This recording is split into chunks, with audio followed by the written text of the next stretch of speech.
Bueno, buen día. En honor al tiempo vamos a empezar el simposio de reumatología.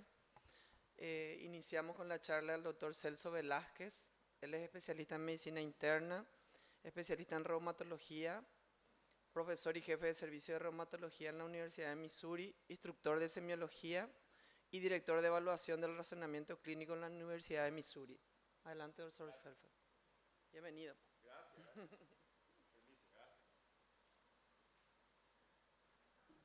Hola, buen día. El 80% de mi tiempo soy reumatólogo, ¿verdad? 80, 90. El resto un poquito medicina interna. Al final muchas pacientes con lupus terminamos siendo nosotros los internistas para estas pacientes. Y hago también un poquito de educación médica. Entonces, esto es básicamente lo que hago mucho en nuestro servicio. Y en el último año aparecieron nuevas guías de tratamiento de la nefritis lúpica, de las cuales entonces quería venir y hablarles un poquitito. Va a haber un tema más tarde, uno de los colegas va a hablar sobre los otros medicamentos, entonces se va un poquito a coordinar un poquitito eso, ¿verdad? Pero vamos a enfocar solamente nosotros aquí en la nefritis lúpica. Perfecto. Vamos a empezar con un caso clínico como siempre. Una mujer de 31 años, arquitecta, presenta con lupus eritematoso sistémico. Esta es la misma paciente que hace un par de años presenté, que no tenía todavía lupus y ahora tiene, ya, o sea, había presentado con lupus y ahora presenta de vuelta. Se siente cansada, quizá con fiebre leve, hinchazón de manos, medicamentos, ustedes ven ahí, laboratorio, ¿verdad? La creatinina un poquito, la orina con hematis y proteína 2 cruces y la orina 24 horas, 2,5 gramos de proteína. Entonces usted recomienda A, biopsia renal, B, biopsia renal. Ya saben dónde nos vamos, ¿verdad? Muy bien, exactamente. Todas las anteriores. Biopsia renal. Hay que hacer la biopsia, ¿verdad? Nosotros, ustedes debemos, nosotros hacemos una orina simple y un índice proteína creatinina en cada paciente con lupus que presenta cada vez en el consultorio, ¿verdad? Yo le digo a mis residentes de reumatología, si yo le veo a mi paciente en el shopping, le hago una orina simple en el shopping. En este caso, la orina simple demostró hematuria, demostró proteinuria, ¿verdad? Y se hace la biopsia renal. La biopsia renal demuestra, ¿verdad?, una nefritis lúpica clase 4, a ver si ubico. ¡Ah, espectacular! Una media luna inflamatoria, muchas células acá, un montón de linfocitos, un montón de cosas, ¿verdad?, engrosamiento de la membrana basal. Esta es una nefritis lúpica clase 4, ¿verdad?, que para recordarles a los no reumatólogos es la que es mala, ¿verdad? Hay que tratar. Entonces, usted recomienda iniciar metilprednisonona y A, micofenilato, B, micofenilato más tacrolimus, C, micofenilato y velimumab, y D, ciclofosfamida endovenoso. No piensen tanto porque la respuesta la vamos a dar después. Entonces la nefritis lúpica, la nefritis es muy común en el lupus eritematoso sistémico, ¿verdad? Como le dije, nosotros pasamos mucho tiempo pidiendo orinas y analizando las orinas, ¿verdad? A la pucha, me salió mal ahí. Esta foto ahí es de la nefritis lúpica clase 6, no es 4 muchachos, 6, o sea que VI, me equivoqué. Entonces lo que uno no quiere es llegar a la nefritis lúpica clase 6, ¿verdad? Que es, ups.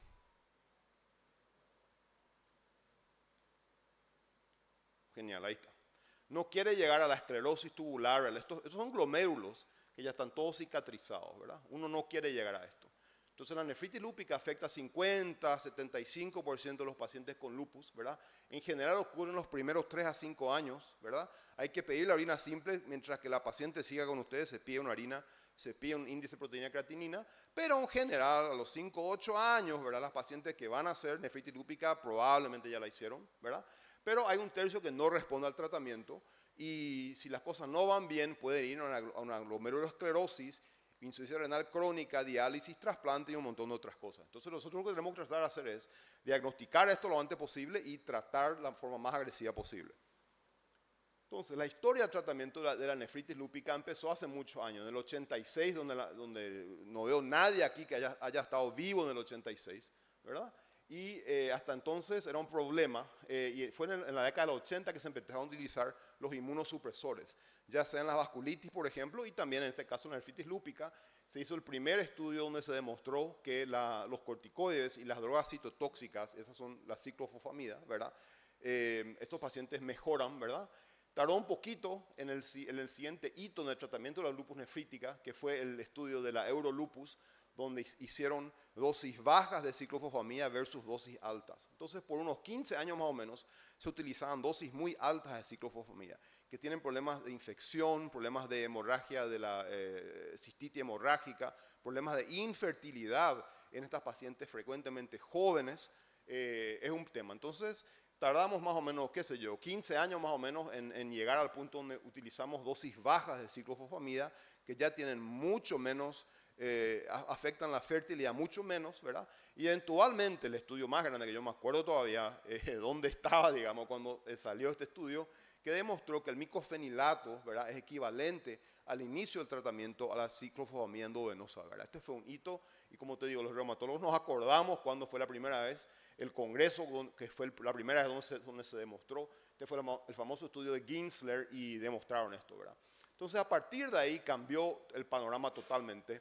Y lo que les quiero decir es que el panorama ha cambiado totalmente otra vez en los últimos años. Entonces, este fue un estudio que se presentó hace unos años, donde estudiaron el belimumab. El belimumab básicamente afecta a las células B. Entonces, baja el nivel de BAF, que es el activador de las células B, entonces tenemos menos linfocitos B, ¿verdad? Entonces, un estudio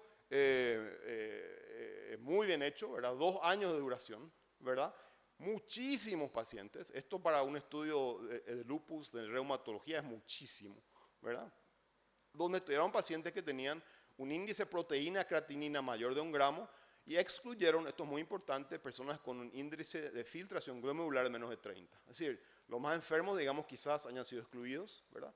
Estudiaron belimumab y placebo con micofenilato o ciclofosfamida, ¿verdad? Obviamente nadie estaba con placebo, ¿verdad? Estaban o con micofenilato o con ciclofosfamida y buscaron la respuesta renal, un índice de proteína creatinina que haya bajado significativamente, ahí está, y el índice de filtración molecular que haya mejorado, ¿verdad? Este fue un estudio positivo, les adelanto, ¿verdad? Demostraron un aumento de la respuesta agregando el belimumab. Entonces aquí, belimumab más micofenilato o belimumab más ciclofosfamida versus placebo más micofenilato o placebo más ciclofosfamida. Entonces en este estudio hubo una respuesta favorable, positiva, a agregar el belimumab. Entonces, abriendo la puerta a una terapia de combinación, ¿verdad? Porque hasta este entonces el tratamiento había sido en líneas generales, ¿verdad? Corticoides más micofenilato. Ahora, el siguiente estudio que salió en los últimos 5 años, el estudio Aurora, que estudió la voclosporina. La voclosporina es un inhibidor de la calcineurina, es primo de la ciclosporina y primo o prima del tacrolimus, ¿verdad? Nosotros en el Paraguay tenemos tacrolimus. Tengo entendido que voclosporina hay que mandar traer, que alguien me confirme, quizás no, ok, sí, no hay, o se puede mandar traer, ¿verdad? Claro. Pero el tacrolimus sí hay, sí. Y la ciclosporina por supuesto que hay, ¿verdad? Ahora, la ciclosporina y el tacrolimus son efectivas, el problema es que hay que manejar niveles, ¿verdad? Entonces la idea de la voclosporina es que no requiere controlar los niveles, es una droga en ese sentido mucho más noble, ¿verdad? Este fue un estudio, muchísimos pacientes en muchísimos países, que es muy importante, ¿verdad? Tomaron pacientes con nefritis lúpica, proteinuria de 1.5 gramos o más y excluyó otra vez un poquito más alto índice de filtración glomerular. Esto es importante y tiene una razón, ¿verdad? Está siempre el temor de que los inhibidores de la calcineurina, la voclosporina, la ciclosporina sobre todo y el tacrolimus pueden disminuir la función renal. Entonces, en este caso, ellos no incluyeron pacientes que tenían ya cierta afectación renal, ¿verdad? Se hizo el mismo estudio en pacientes con micofenilato, agregaron, y por supuesto la respuesta renal completa, un poquito más agresiva quizás que el otro estudio, bueno, y estos fueron los resultados. Aquí le pongo, estos son 41% los pacientes con voclosporina llegaron a respuesta renal completa versus 23% del placebo. En la gráfica ustedes la ven aquí, ¿verdad? En azul está la voclosporina, repito, voclosporina más micofenilato versus micofenilato solo. Respuesta completa, respuesta parcial. En el lupus se habla mucho de que hay pacientes que responden de forma distinta al tratamiento. En la nefritis lúpica se habla de esto, ¿verdad? Nosotros en nuestro servicio, en mi servicio, por donde vivimos, tenemos, qué sé yo, diría yo, 75% de raza blanca, llamémosle, y un 25 más o menos de raza afroamericana y poquitos asiáticos tenemos en nuestro servicio por donde vivimos, ¿verdad? En una ciudad más grande, por supuesto, van a haber mucho más porcentaje de pacientes afroamericanos en los Estados Unidos, ¿verdad? Y acá, por supuesto, la mayoría son latinos, ¿verdad? Entonces se dio una respuesta favorable, ¿verdad?, a agregar la voclosporina al micofenilato. Lo otro que hicieron en este estudio, que es muy importante, es estudiaron dosis distintas de corticoides. Entonces, en líneas generales, yo me levanto a la mañana y digo, ¿a quién le voy a sacar hoy la prednisona? Los internistas que están en la audiencia, no los reumatólogos, porque los reumatólogos aquí también se levantan a la mañana y dicen, ¿a quién le voy a sacar prednisona hoy, verdad? Para los internistas creen que nosotros los reumatólogos lo único que hacemos es dar prednisona y dar más y más y más y más. Y es mentira, ¿verdad? Nosotros sacamos los corticoides que los otros le dan a los pacientes. Entonces, este estudio lo más interesante fue que estudiaron, ¿verdad? Pacientes con unas dosis, estudiaron en forma randomizada unas dosis más bajas de corticoides, ¿verdad? Entonces, las dosis que ellos estudiaron, ¿verdad?, en este estudio de Aurora, fueron estas, en pacientes que tienen más de 45 kilos, fallo el botón, che. Ahí está, muy bien. Más de 45 kilos, es decir, en mi consultorio todos mis pacientes más de 80 te diría yo, ¿verdad?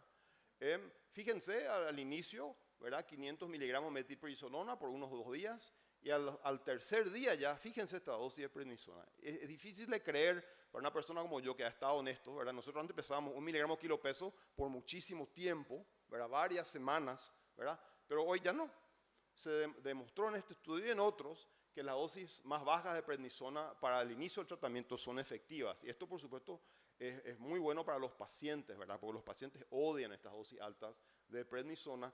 Y en estos pacientes, en los pacientes que se ajustan a estos criterios, nosotros empezamos estas dosis de prednisona, que son, les repito, mucho más bajas de lo que utilizábamos en forma anterior. Entonces, el Colegio Americano de Reumatología sacó en noviembre del 2024, poniendo, vamos a decir, estos dos estudios que les mostré, la Aurora y el otro creo que se llamaba el Bliss, creo que era el Bliss, no me acuerdo, el Bliss Nephritis se llamaba.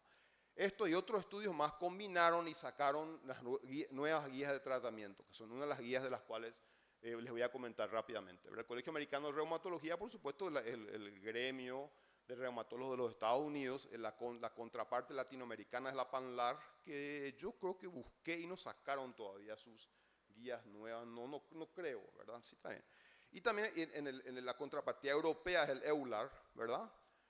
Bueno, entonces el ACR sacó estas guías. Entonces, ellos recomiendan ahora, ¿verdad?, para pacientes que tienen nefritis 3 o 4, con o sin nefritis grado 5, ¿verdad?, que esté activa o que esté en recaída, el flare, ¿verdad?, la llamada triple terapia. Entonces nos hemos movido ahora, en reumatología se habla siempre de triple terapia para artritis reumatoidea, metotrexate, sulfasalacina, hidroxicloroquina, pero hay también triple terapia en la nefritis lúpica, ¿verdad? Entonces la triple terapia es corticoides más otras dos cosas. ¿Cuáles son? Serían en este caso los corticoides, como había dicho, generalmente en una dosis baja. Ya el EULAR había recomendado 0.3 a 0.5 miligramos kilo peso para iniciar, mucho menos de lo que era antes, ¿verdad? Más micofenilato, ahí está, más micofenilato y más belimumab o un inhibidor de la calcineurina, 1, 2, 3. Hasta hace poco hacíamos en el paciente promedio, digamos, 1, 2 y ahora le agregaríamos un 3, ¿verdad? Y también presenta otras alternativas, ¿verdad? Por ejemplo, prednisona más dosis bajas de ciclofosfamida, el Eurolupus, la dosis Eurolupus, más belimumab, así que 1, 2, 3. Pero si no hay triple terapia, bueno, entonces hay que hacer doble terapia o lo que haya, ¿verdad? Pero por primera vez se oficializó, digamos, algo que ya se estaba viendo en la literatura que se recomendaba, que es la triple terapia, y básicamente esto es lo que hemos empezado, ¿verdad? Para los no reumatólogos de la audiencia, la dosis baja llamada de ciclofosfamida es lo que se llama la dosis Eurolupus, que no es kilo peso, es simplemente 500 miligramos endovenoso cada 2 semanas por 6, que es poquísimo, ¿verdad? Ustedes le dicen a los hemato-oncólogos eso y se matan de risa, caramelo eso es, ¿verdad? A nosotros, por supuesto, no hacemos quimioterapia, ¿verdad? Pero esta es una dosis muy efectiva y es una dosis baja que los pacientes toleran muy bien, no pierden su cabello, nada de eso. Pero es la alternativa y le agregaríamos otra cosa, ¿verdad? Entonces, de a poquito estamos, esta idea de la inducción y el mantenimiento, ¿verdad? Muchas veces nosotros que habíamos prestado de la hemato-oncología, hablar de inducción y después mantenimiento de la remisión del paciente, iniciamos dosis muy altas al comienzo y después continuamos con otras cosas, ¿verdad? Esta editorial habló del obituario de la inducción y mantenimiento y ahora simplemente lo que se haría es, se continúan 3 drogas a largo plazo hasta ver qué pasa. ¿Cuánto tiempo? Nadie sabe, ¿verdad? 2, 3, 4, 5 años, no sabemos, depende de las características del paciente, pero esta idea de empezar fuerte y seguir medio blando, ya no. Ahora se empieza fuerte y se continúa hasta que el paciente mejora y podemos sacar los medicamentos. Y con tres medicamentos. Ahora, dicho sea de paso, ¿verdad? De vez en cuando conviene ver de lo que hablan las otras especialidades. Entonces esta es la KDIGO, que es un grupo, una agrupación internacional de nefrólogos, por supuesto, ¿verdad? Muy interesante, linda literatura publican para los residentes que están en la audiencia. Lindas guías de tratamiento publica la KDIGO. Les recomiendo, son gratis los PDF, mira, súper lindas son las guías. Más lindas que la del Colegio Americano, te diría yo, ¿verdad? Más bien escrita me parecen a mí. Ellos también publicaron, dicho sea de paso, a fines del año pasado, unas guías del manejo de la lupinefrita, de la nefritis lúpica que son muy similares. Entonces amplié un poquito ahí la diapositiva, ¿verdad? Para que puedan ustedes ver.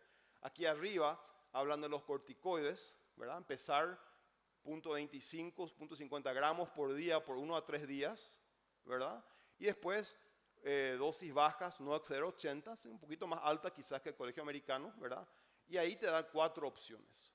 Entonces, un inhibidor de la calcitorina más micofenilato. Y fíjense, aquí hablan de voclosporina, pero también, como es una agrupación mundial, agregan el tacrolimus y agregan también la ciclosporina, cuando no está voclosporina y no está el tacrolimus permitido, ¿verdad? Entonces, recomiendan, si no hay voclosporina, utilizar el tacrolimus o inclusive utilizar la ciclosporina en pacientes que no tienen mucha insuficiencia renal. Entonces serían esos pacientes triple terapia. Es decir, que en el Paraguay, ¿verdad? Donde no tenemos voclosporina, entonces podríamos utilizar esta característica, ¿verdad? Ahí está. Considerar la ciclosporina y la voclosporina. Les llevo al este lado, ¿verdad? También hablan similar, belimumab y micofenilato, o si no, dosis baja ciclofosfamida, pero también en pacientes que no quieren o no pueden hacer triple terapia, siguen ellos manteniendo la idea de hacer solamente micofenilato o solamente ciclofosfamida. Entonces la guía de la KDIGO son un poquito más amplias, abarcan más un espectro de posibilidades más mundiales, digamos, donde hay distintas capacidades de abrir, pero sí, en este caso pues, se mantiene la posibilidad del micofenilato y de la ciclofosfamida. Entonces la pregunta es, ¿verdad?, ¿en qué pacientes uno elegiría hacer uno o el otro? Entonces en líneas generales, ¿verdad?, voy a retroceder ahí. En líneas generales, pacientes que tienen proteinuria significativa, en general uno elegiría un inhibidor de la calcineurina, mientras que en pacientes que tienen manifestaciones extrarrenales, una paciente que viene con citopenia, con un poquito de serositis, un poquito de artritis difícil de controlar, un poquito más de artritis difícil de controlar, esos son pacientes donde ustedes elegirían el belimumab, ¿verdad? Los inhibidores de la calcineurina reducen la proteinuria en forma muy efectiva, en forma bastante rápida. Entonces, paciente mucha proteinuria, inhibidor de la calcineurina, manifestaciones extrarrenales, uno elegiría quizás agregar el belimumab a el micofenilato más dosis reducidas de prednisona. ¿Qué pasa con la nefritis lúpica clase 5? Hay guías, son similares en cierta manera, les amplío aquí para que puedan leer, ¿verdad? El KDIGO, ya que siendo que son nefrólogos, por supuesto dan mucho énfasis en controlar la presión, ¿verdad? En utilizar hidroxicloroquina para que los nefrólogos no se olviden de recetar la hidroxicloroquina. No digo nomás, mentira. Y de acuerdo a la proteinuria, como les dije, proteinuria baja, ¿verdad? O proteinuria alta, la diferencia de posibilidades. Pero en líneas generales, ¿verdad? Ellos harían un tratamiento triple, un triple terapia de acuerdo a las manifestaciones que tiene el paciente. También habla la KDIGO de dosis más bajas de corticoides. ellos señalan una dosis alta, media y baja, entonces ustedes se juegan a la que es mejor, pero tienen aquí, esto es genial, porque mi residente lo que hace es, bueno, saca foto la verdad, pero imprime, le da esto al paciente y le escribe ahí y ya está, no hace falta ni siquiera escribir a mano ellos, ¿verdad? Está todo esto, está todos los PDFs online y gratis, lo que son de la que digo. Entonces, por nuestro caso clínico, viene la arquitecta, tiene nefritis lúpica, estas pacientes van a responder, ¿verdad? 3/4 de los pacientes responden, ¿verdad? A estos tratamientos, a esta paciente le va a ir bien. Entonces, ¿cuál es la respuesta? Depende, pero ahora tenemos muchas más opciones. Muchas gracias. Una cosa más, me olvidé. Super update. Recién salió del horno, hace 3 semanas. Miren muchachos, solamente para ustedes. Este es un inhibidor de las células B, similar al rituximab, llamémosle, que nunca anduvo, al menos en estudios controlados se utiliza, ¿verdad?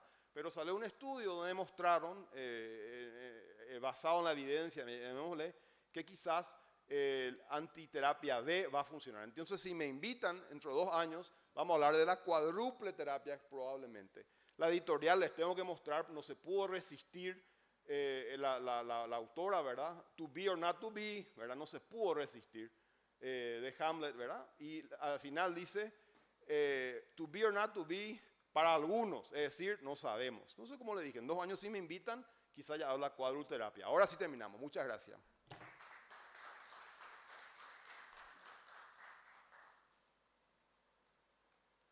Gracias, doctor Velázquez.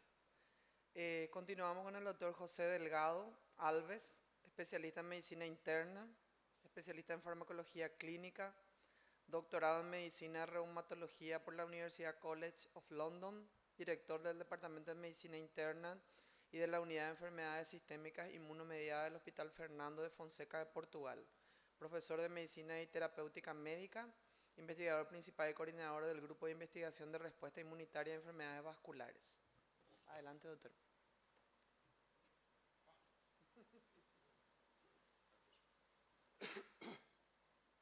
Gracias. Em primeiro lugar, eu gostaria de pedir desculpa, porque eu não hablo espanhol. E tens uma escolha de português, portunhol ou inglês? Portunhol. Eu tentarei falar devagar. Eu trabalho em imunologia clínica e a unidade que dirijo trabalha fundamentalmente em autoimunidade, lúpus, esclerose sistémica, etc. Mas uma das coisas que me interessa do ponto de vista de investigação e clínica é a utilização da imunologia em áreas que aparentemente não são imunológicas. Usar a imunologia como mecanismo de ciência básica, lembram-se das ciências básicas, e utilizar isso na percepção e na compreensão de algumas das coisas que temos todos os dias. E, portanto, numa mesa tão interessante como esta, a mim, como se diz em Portugal, saiu-me a fava. A pior coisa, falar de fadiga. Para os médicos que tratam estes doentes, a fadiga é o pior. Porque nós não sabemos exatamente a causa, nós percebemos que há fadigas diferentes e há uma grande mistura de conceitos. Estão a perceber-me? Ok. Então, vamos começar. Estes são os meus disclosures e o meu overview nos próximos minutos será falar só um pouquinho de alguns mecanismos de fadiga e depois falar-vos da encefalomielite miálgica, que acaba por ser a cristalização de alguns destes doentes numa patologia que nós começamos a perceber um bocadinho melhor. Algumas abordagens terapêuticas que estão a correr muito mal e só um levantar do véu daquilo que estamos a tentar fazer na nossa unidade. Bom, mecanismos de fadiga. Todos nós nos sentimos cansados. Eu estou sempre cansado. Todos nós nos sentimos cansados depois de um exercício. Todos nós nos sentimos cansados depois de um período de trabalho depois de muito stress. No entanto, nós como médicos, todos nós sentimos que há doentes nossos que têm um cansaço que não é igual. Uma coisa é o cansaço associado a padrões de depressão, por exemplo, associado a um esforço maior. Outra coisa é o cansaço em que o doente acorda cansado e não consegue mexer-se, e há limitações grandes. E esse tipo de cansaço tem relações muito diretas com alguns fatores. Surge frequentemente depois da infecção.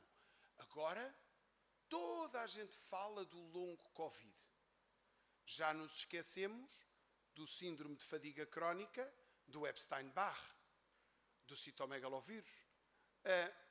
Eu lamento, mas aí o Covid não trouxe nada de novo. Foi só muito, ao mesmo tempo, com uma grande atividade imunológica. Mas nós já vimos isto em inúmeras doenças. Depois há alterações metabólicas. Ainda ontem, falei sobre alterações imunológicas na diabetes tipo 2. E estas alterações imunológicas, principalmente ligadas à oxidação e ao stress oxidativo, podem também agravar isto. Depois há a desregulação imune. E, finalmente, a desregulação do sistema nervoso autónomo. E nós encontramos alterações destas em todos os doentes que tinham síndrome de fadiga crónica. Mas aquilo não era muito claro. Bom, de todos aqueles mecanismos, há dois que chamam a atenção. Um deles é endócrino. A realidade é que há um conjunto de alterações no cérebro que alteram a sensibilidade do eixo corticoide, hipotálamo, hipófise suprarrenal. Nós fizemos um estudo há muitos anos em doentes com lúpus e percebemos que os doentes com lúpus tinham sempre uma atividade basal deste eixo muito maior, dentro dos valores normais, mas claramente diferente das pessoas que não tinham doença. Vocês imaginem que vão guiar um carro daqui até, não sei, muito longe. E é um Ferrari. E vocês vão guiá-lo a 100 km/h. Ok? Ferrari, 100 km/h, tudo bem. Mas se vocês forem sempre em primeira velocidade, o motor vai arrebentar. E é exatamente isto. As pessoas estão aparentemente normais, mas a funcionar durante anos a um ritmo excessivo de consumo basal. Outro aspecto é o controle de alguns receptores que vão induzir alterações nos ratos, nomeadamente receptores que controlam a regulação do eixo hipotálamo, hipófise suprarrenal. E isto é verdade com uma correção, inclusive, do sistema autónomo. A realidade é que estes doentes, dentro dos valores normais, têm sempre níveis mais altos de cortisol, da resposta do eixo, e quando nós fazemos provas de teste do eixo, eles estão sempre em níveis mais aumentados. O outro aspecto é a parte imunológica. E na parte imunológica nós temos a noção que pode haver respostas imunológicas e inflamatórias aberrantes. Um bocadinho por influência das infecções e um bocadinho por influência da própria artrite reumatoide no âmbito das doenças autoimunes, nós costumamos pensar inflamação igual a PCR. Nós temos muitos doentes que têm inflamação e que têm PCRs normais. O lúpus é um bom exemplo. E, portanto, nem todas as vias de inflamação acabam numa PCR elevada, porque nem todas elas têm o compromisso da IL-6, que está diretamente associada a isso.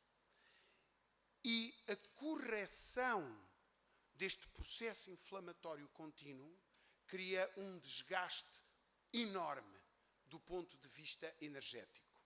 Eu não sei se têm ideia, mas também não sei como é que eles calcularam isto.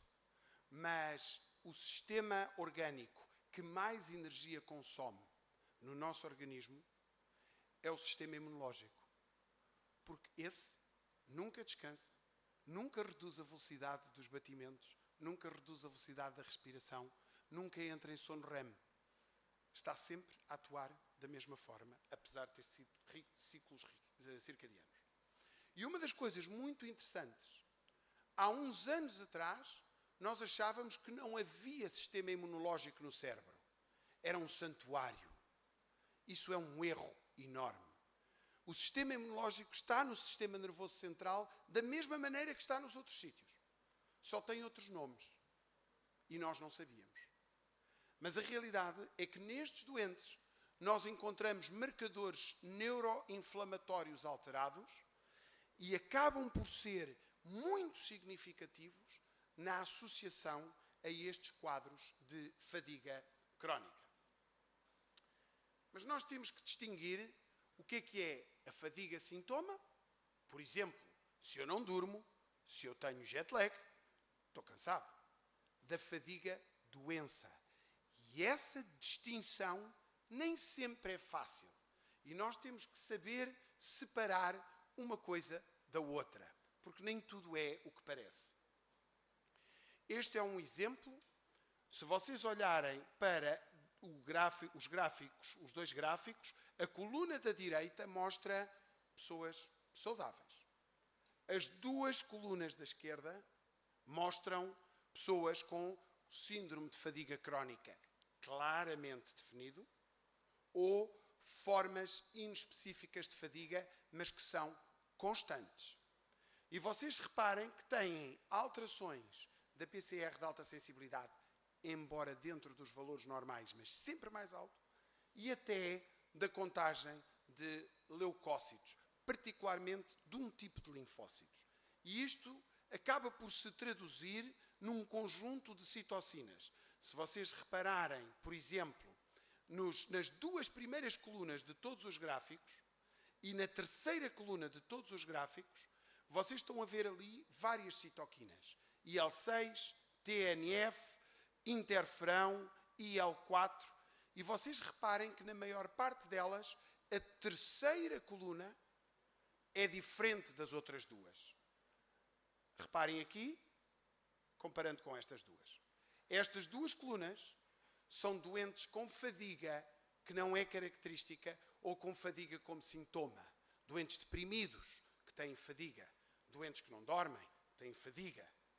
Enquanto que a terceira coluna é de doentes que antigamente eram classificados como do síndrome de fadiga crónica. E, portanto, reparem que o padrão imunoinflamatório destes doentes é completamente diferente. Portanto, nós temos a fadiga como sintoma e a fadiga como doença. E foi aqui que se tentou definir o diagnóstico de encefalomielite miálgica. Porquê encefalomielite? Porque, na realidade, grande parte das alterações estão no sistema nervoso central, ao nível do hipotálamo, ao nível da pituitária e ao nível do hipocampo. E é nesse nível que a produção de neurotransmissores vai alterar a resposta imunológica e endócrina. A prevalência, quando se começou a caracterizar melhor esta doença, especificamente, e o difícil é separar o sintoma da doença, isso é que é difícil. Reparem que a prevalência não é pequena, mas o tempo para diagnóstico, como imaginam, é muito grande, porque a realidade é que, a maior parte das vezes, nem os doentes acreditam nisto mesmo. Pura e simplesmente se sentem fatigados. E o fardo, do ponto de vista económico, não é pequeno, porque estes doentes deixam de trabalhar, não produzem. Portanto, independentemente do que nós achamos da doença, este é um problema que nós temos que abordar. Então, como é que se caracteriza?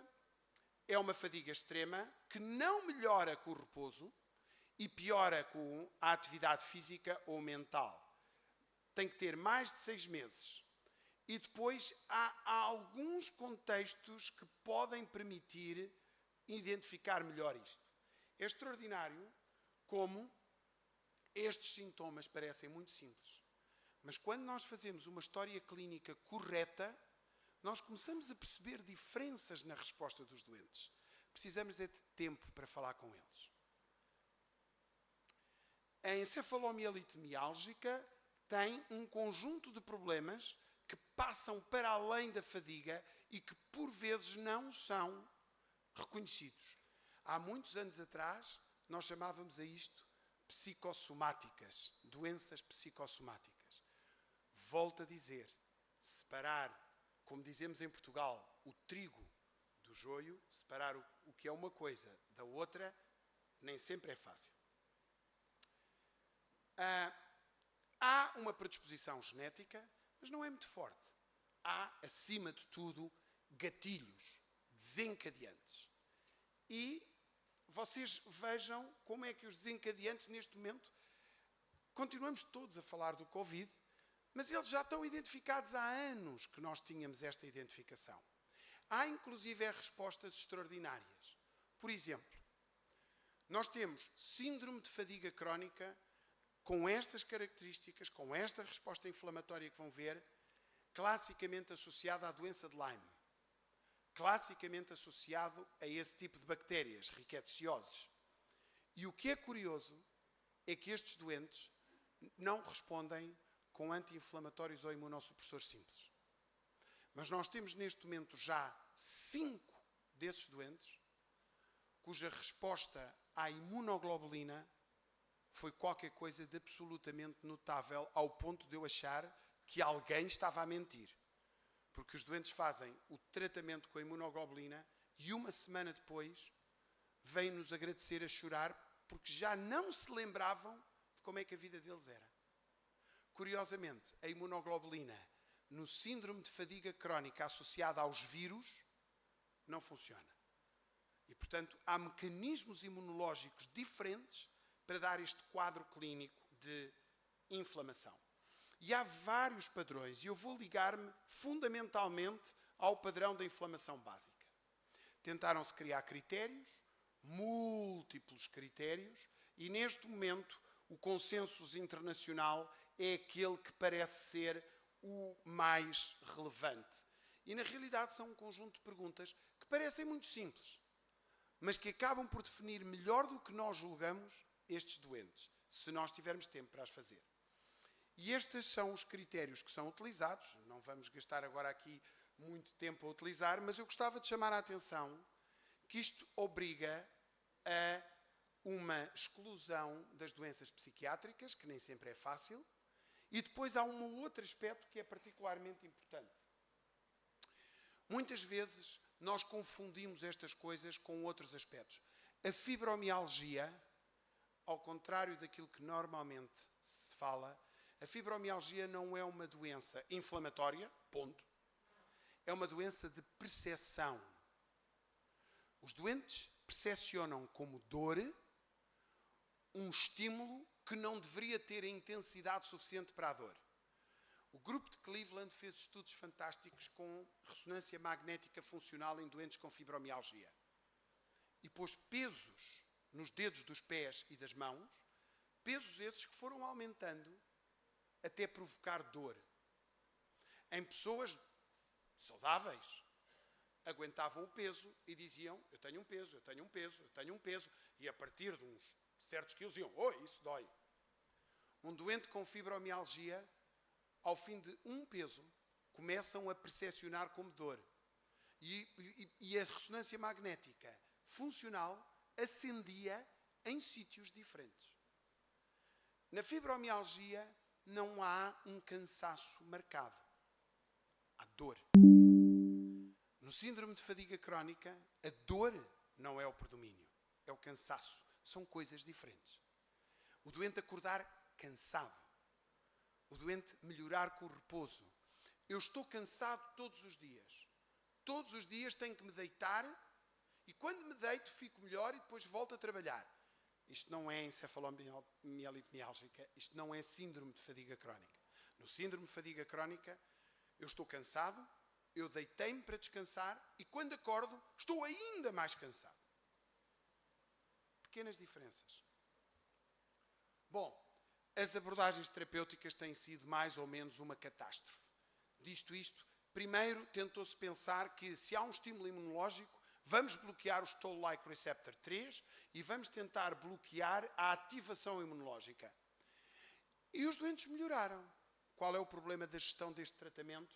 Os efeitos secundários foram muito grandes e tornaram difícil tolerar isto. Outra abordagem possível foi com a modulação do CRFR, que é um receptor de regulação do eixo da corticotrofina.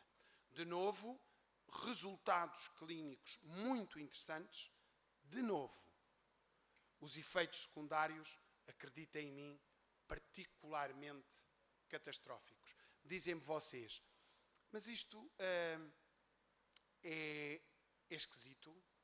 Eu recordo para as pessoas, porventura mais velhas na sala, a dificuldade que é em arranjar um medicamento, por exemplo, para tratar a obesidade. E os primeiros medicamentos que foram eficazes para tratar a obesidade, há 20 anos atrás, foram retirados do mercado porque causavam depressão ao ponto de haver suicídios. Portanto, não julguem que a endocrinologia, a imunologia e o sistema nervoso autónomo não estão ligados. Porque estão. Nós é que não estamos a ver. Em termos práticos, aquilo que eu quero dizer é que os resultados podem aparentemente ser os mesmos, mas as perspectivas nem sempre são as mesmas. Se eu fosse uma galinha, estaria a ver de uma forma diferente o forno a aquecer. O que é que nós na nossa unidade estamos a ver? De todas estas abordagens terapêuticas que não são fáceis, nós estamos a olhar fundamentalmente para os aspectos imunológicos e estes são a primeira ligação dos nossos doentes, já há uns tempos, e reparem, doentes relativamente novos, há mais homens do que é o que parece. Nós achávamos sempre que isto era uma questão só feminina. Não é verdade. Neste síndrome, não é verdade. Reparem na associação com doenças autoimunes e depois tudo o resto até parece normal. Mas chama a atenção aqui. O sintoma predominante não é a dor, é a astenia. São coisas diferentes. Quando nós vamos olhar para marcadores inflamatórios, eles estão normais. Mas eis não quando a ativação inicial da resposta final, da reta final do complemento, está aumentada, o ácido fólico como marcador de consumo está diminuído e nós temos amiloides A muito aumentados, apesar de termos tudo o resto, inclusive os marcadores citológicos mais básicos, normais. Com isto o que eu quero dizer é que há uma via de inflamação que nós não estamos a detectar, mas que está claramente presente nestes doentes. Há, de facto, uma via de low-grade inflammation que está associada à ativação autonómica do sistema nervoso, neste caso autónomo. E deste tipo, nós tentámos pensar em algo que modelasse os vários aspectos autoinflamatórios e, portanto, pensámos no sistema JAK-STAT e, para encurtar de razões, o sistema JAK-STAT acaba por ser um sistema que regula a resposta inflamatória da célula em função dos diferentes estímulos e é um sistema muito ubíquo, porque tem receptores diferentes que ativam coisas diferentes. A realidade é que está neste momento demonstrada a importância deste sistema no sistema nervoso central. Nomeadamente, a inibição de algumas destes coisas específicas e não de outros, por exemplo, está associado com a depressão. Outros, nem tanto. O que significa que a utilização deste sistema pode alterar não só aspectos associados à inflamação, mas também aspectos associados à dor, aspectos associados, tenham só ideia, ao prurido. Neste momento utiliza-se inibidores da JAK e pregabalina e gabapentina para bloquear o prurido crónico resistente em doentes com urticárias complicadas. Porque é uma alteração da resposta sensitiva do sistema nervoso. Chamar a atenção que, por exemplo, a inibição da JAK3, ou seja, inibições específicas, causam alterações importantes até nos ratos. Até os ratos podem ficar deprimidos. E, portanto, há marcadores importantes que ligam este tipo de alterações ao compromisso neuropsiquiátrico, ou neuroimunopsiquiátrico. A realidade é que quando estes medicamentos foram usados, por exemplo, em doentes com artrite reumatoide, houve uma melhoria clara da fadiga e da parte mental independente da resposta inflamatória. Claro que a resposta inflamatória melhorou, mas independente houve uma melhoria da fadiga. E é por isso que nós neste momento desenhámos este estudo, que espero que vá começar em breve, da utilização de um PAM inibidor de JAK para tentarmos perceber se vai melhorar ou não estes doentes. Para o ano, dou-vos resposta. Eu gostava de terminar com 2 ou 3 comentários. A fadiga, enquanto doença, é resultado de uma associação complexa de múltiplos mecanismos. A fadiga pode ser um sintoma, mas pode ser a doença ela própria. E todos nós temos essa percepção com a dor crónica. Dor é um sintoma. É até um mecanismo de doença. Há uma altura em que se torna crónica e passa a ser o problema. Passa a ser ela a doença. Fadiga é igual. É frequente a associação da dor e com a depressão. Mas são 2 coisas diferentes. E é importante que se tenha a noção de que o sistema imunológico é um sistema regulador, tal como o sistema endocrinológico. E, portanto, nós temos que perceber a relação, embora não saibamos exatamente como. Mas uma coisa sabemos, estes doentes que têm encefalomielite miálgica ou síndrome de fadiga crónica, se preferirem, têm claramente uma ativação imunoinflamatória que nós não estamos a detectar. Mas, até por agora, nós temos que ter uma abordagem mais completa. E essa abordagem completa é importante porque nós nunca devemos misturar as coisas. Eu não sei como é que isto seria aqui na América do Sul, mas na Europa nós temos uma noção de paraíso. O paraíso é o lugar onde o sentido do humor é inglês. Os cozinheiros são franceses. Os mecânicos são alemães. Desculpem. Os amantes são, portugueses, paraguaianos, estejam à vontade. E é tudo organizado pelos suíços. Mas não confundam, porque nós também podemos ter o inferno. E o inferno é quando o humor é alemão, quando os cozinheiros são ingleses, quando os mecânicos são franceses, quando os amantes são suíços. E é tudo organizado pelos portugueses. Muito obrigado a todos vós por estarem aqui. Obrigado à minha equipe.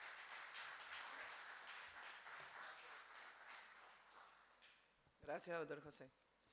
Seguimos con la charla de la doctora Annalise Goeke, especialista en medicina interna, especialista en reumatología, profesora asociada de la Universidad de Chile, jefe de servicio de reumatología del Hospital Clínico de la Universidad de Chile y presidente de la Sociedad Chilena de Medicina Interna. Bienvenida.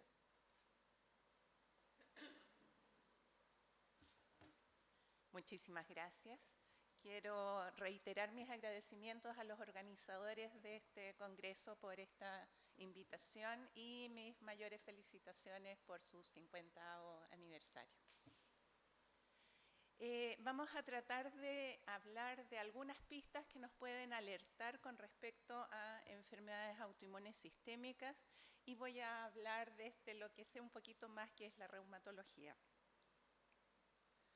No tengo conflictos de interés con respecto a esta presentación. Con respecto a este tema, básicamente el problema viene porque nuestras enfermedades tienen presentaciones que son bastante inespecíficas en lo general. Pero podemos decir que hay algunas cosas que tenemos que tener en mente. Primero son enfermedades inflamatorias, sistémicas y crónicas. Eso ya nos da algunas pistas, aunque suene bastante inespecífico. Suele haber un compromiso mucocutáneo en muchos de ellos y eso está a la vista, es fácil de mirar si es que lo buscamos. Muchas veces hay compromiso vascular, a veces el ojo puede darnos una buena pista también y es muy común el dolor, pero el dolor es común en casi todo. Si es que hay mialgias o artralgias, pero es bastante más específico si encontramos además de artralgias, inflamación articular. En cuanto a la inflamación sistémica crónica que habíamos dicho, eso implica que el paciente va a tener lo que llamamos compromiso del estado general, que es poco agarrable a veces. Puede haber fiebre intensa o a veces febrícula, no siempre lo logramos capturar en la anamnesis. Puede haber baja de peso y si es que tenemos la duda y logramos sospechar que esto es orgánico y le pedimos un hemograma, vamos a encontrar VHS alta o en general elevación de reactante de fase aguda.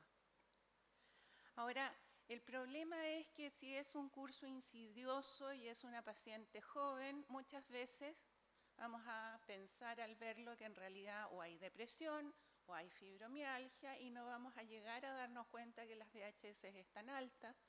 Y si es un adulto mayor, a veces vamos a decir, bueno, pero con los años uno en realidad tiene menos ánimo, menos energía, o podemos decir que en realidad ese paciente tiene un cáncer, o nuevamente se quedó solo, hay una pérdida, está deprimido. Si es que es agudo, lo clásico, y está muy bien que lo pensemos, es que pensamos en infección, pero no hay que olvidar que todos estos síntomas pueden ser una enfermedad autoinmune. El compromiso mucocutáneo es algo que está a la vista y que por lo tanto hay que buscar. Tenemos la alopecia. También es difícil a veces porque si uno le pregunta a las mujeres, nos preguntan si se nos cae el pelo, el 110% va a responder que sí. Pero a no todo el mundo se le cae igual el pelo. La caída del pelo en la ducha, al peinarse, es parte de la vida. Pero si es que en realidad es algo bastante más intenso, si es que ustedes ven que el pelo es ralo, si es que ven que hay eritema en el cuero cabelludo o lesiones, o si es que hay harto prurito o dolor, hay signos de inflamación y ahí nos ponemos más, nos preocupamos un poco más. Esto se puede ver en el lupus, en la dermatomiositis, pero se puede ver también con corticoides, con otros fármacos, si es que hay depresión o si es que hay hipotiroidismo, que son nuestros clásicos diagnósticos diferenciales. Las úlceras mucosas, lo mismo que la alopecia, también es algo que se puede dar en distintas situaciones.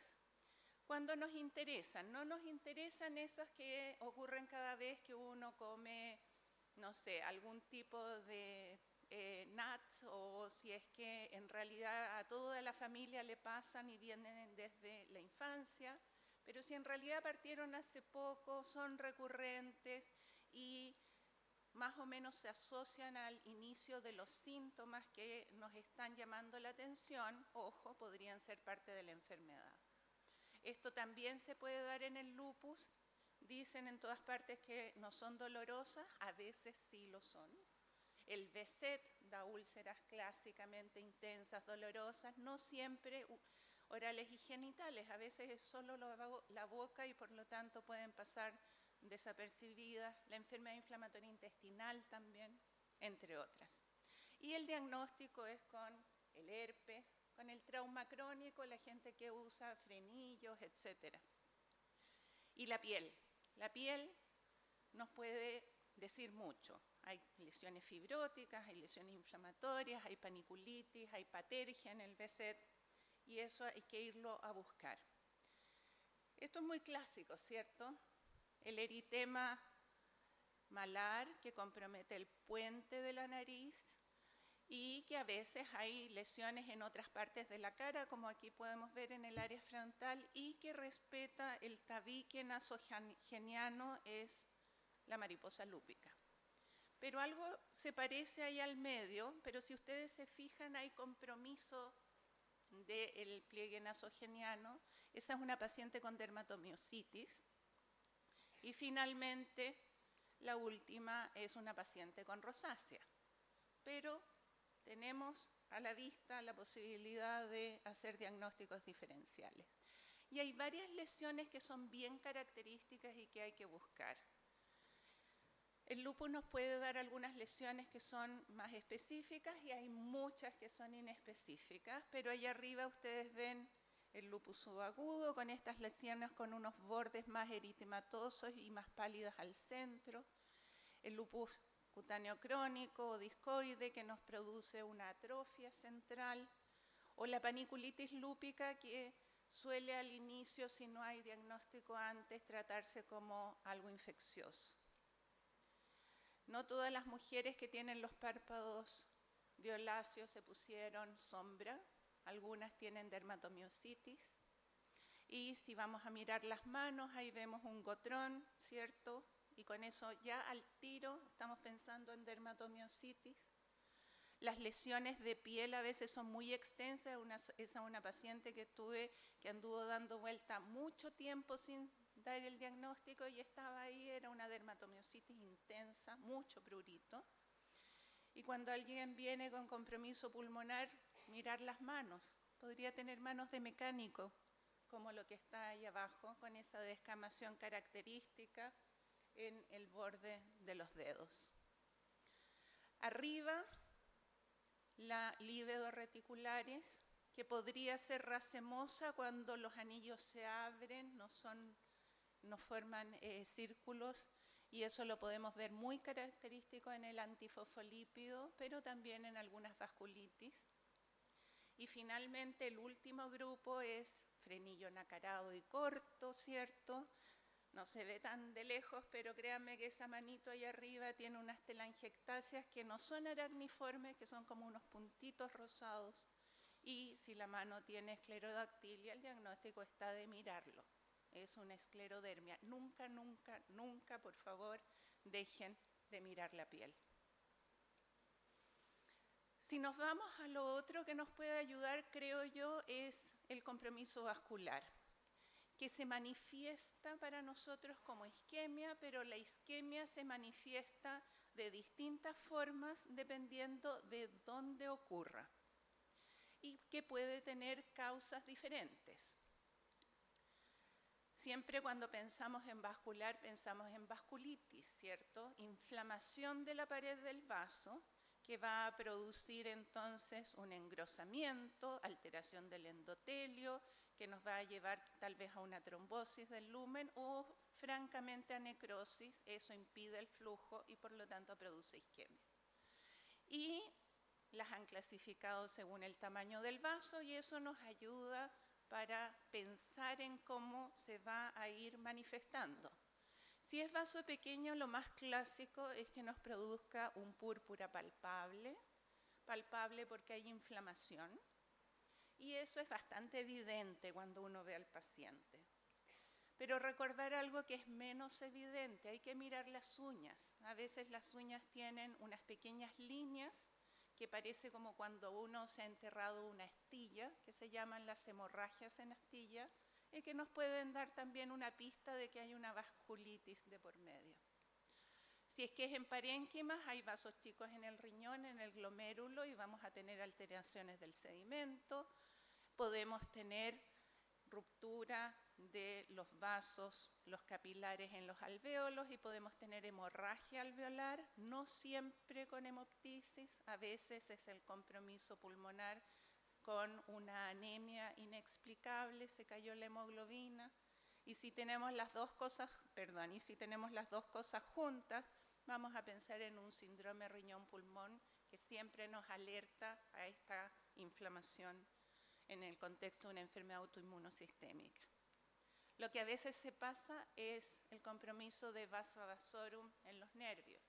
Puede haber compromiso del sistema nervioso periférico con alteraciones o motoras o sensitivas, parchadas, con una mononeuritis múltiple, y a veces sistema nervioso central. Cambiémonos de tamaño y nos vamos a los vasos medianos. Clásicamente aquí tenemos la poliarteritis nodosa, que tiene predilección por producir problemas gastrointestinales, y vamos a encontrar entonces a veces una isquemia intestinal que no siempre es evidente, o infartos en cuña, en riñón, por ejemplo, o en testículo, pero a veces también la piel, ya sean nódulos o úlceras que pueden pasar desapercibidas. Y los vasos grandes, si es que estamos hablando de alguien de menos de 50 años, el Takayasu, con isquemia en alguna extremidad o compromiso neurológico, siempre tomar los pulsos y las presiones en 4 extremidades. Y si es vaso grande, tenemos la arteritis de células gigantes, en cuyo caso tenemos que mirar las temporales y tenemos que recordar que en un adulto mayor con un síndrome inflamatorio intenso, con VHS alta, a veces el compromiso puede ser extracraneal y podemos tener aortitis sin compromiso de la temporal.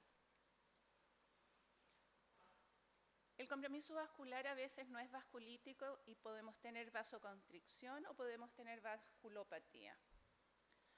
La vasoconstricción la vemos en un síndrome de Raynaud, que hay que hacer la diferencia con el primario, pero que si es secundario son esas las posibilidades de asociación más clásicas, y a veces nos puede llegar a dar un cuadro intenso y darnos isquemia y necrosis. Eso claramente va a ser en el contexto de un Raynaud secundario, y una herramienta fácil para hacer diagnóstico es la capilaroscopía. Y finalmente en lo vascular la isquemia podría ser ahora porque el lumen se tapó. Para nosotros las trombosis son las que se asocian a patología nuestra, como es el síndrome antifosfolípido, y lo tenemos que sospechar cuando se dan en el contexto de que no hay algún factor de riesgo de trombosis, que no hay un cuadro inflamatorio. Si tenemos líbedo o líbedo racemosa en la piel, aún mayor, y bueno, es más fácil si es que ya tenemos el diagnóstico de una enfermedad asociada como un lupus, por ejemplo. A veces está además el SAF obstétrico con mala historia obstétrica, o podemos tener trombocitopenia, y lo que da mucho susto es cuando hay muchas áreas de isquemia desarrollándose rápidamente en poco tiempo, y en ese caso estamos pensando en un SAF catastrófico, alta mortalidad, y por lo tanto un tratamiento rápido es lo que nos puede cambiar el pronóstico. Para eso tenemos que tener alta sospecha. El ojo. Si es que entramos en la duda, mandémoslo al oftalmólogo. Si es que tiene una epiescleritis, una uveitis anterior, si es que tiene vasculitis retinal, nos puede dar pistas de a dónde dirigir nuestros esfuerzos diagnósticos, así que no hay que olvidarlo. ¿Qué otras pistas? Estas son enfermedades que tienen un componente genético importante, por lo tanto, si hay antecedentes familiares, si hay un ambiente autoinmune, nos ayuda a pensarlo. Y son cuadros crónicos, podría ser que haya tenido un cuadro previo que no nos contó, y ya, si es que esto fue hace tiempo, se nos empiezan a caer los diagnósticos diferenciales más clásicos como las infecciones o la neoplasia, porque en realidad esto es algo que ha recurrido en años. Quiero terminar con algunas situaciones que creo que son difíciles y en las cuales todos nos podemos equivocar. No voy a hablar de las úlceras persistentes en extremidades inferiores, que siempre hay que hacer el diagnóstico con úlceras vasculíticas como la poliarteritis nodosa, cuando están en áreas que no son las clásicas de las úlceras venosas. No voy a hablar del síndrome riñón-pulmón, que suele verse en las vasculitis ANCAS o el lupus, ni de la fiebre de origen desconocido, que no hay caso que respondió a antibióticos. porque ahí yo creo que es algo que se suele llamar al reumatólogo. Pero sí voy a hablar de el síndrome consuntivo en el adulto mayor, que si es que el paciente es un adulto mayor y parte con compromiso del estado general importante, y tiene cefalea, y tiene fiebre, y tiene una VHS alta y una PCR alta, claro que podría ser un cáncer, pero hay que mirarle las temporales, porque si es que están sensibles, prominentes, duras, podría ser una arteritis de la temporal y está al alcance de una ecografía. Como les dije, si tenemos mala suerte va a tener compromiso extracraneal más difícil. La polimialgia reumática es el mismo compromiso de estado general, con dolor y debilidad de cintura escapular y pelviana, sin vasculitis. Y es un diagnóstico de exclusión, pero cuando la sospechamos, podemos hacer una prueba terapéutica con corticoides a relativamente bajas dosis, 10-20 miligramos. El paciente al día siguiente amanece sano después de haber estado muy enfermo y les va a hacer la mejor propaganda del mundo porque va a decir que son el mejor médico que los ha visto jamás en la vida.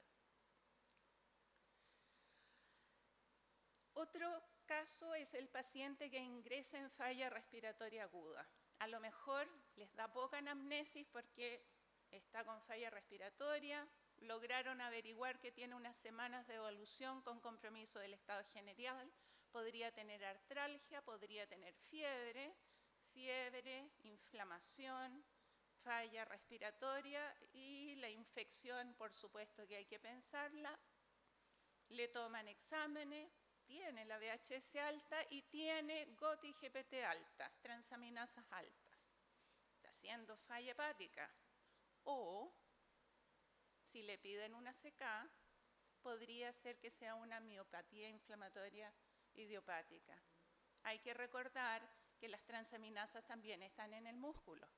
Y si es que le miraron las manos, podría ser que hubiera tenido manos de mecánico y el diagnóstico se hizo al ingreso porque le miraron las manos y tuvieron la sospecha. O podría tener otras lesiones de dermatomiositis, vasculitis en el contexto de un MDA5, etc.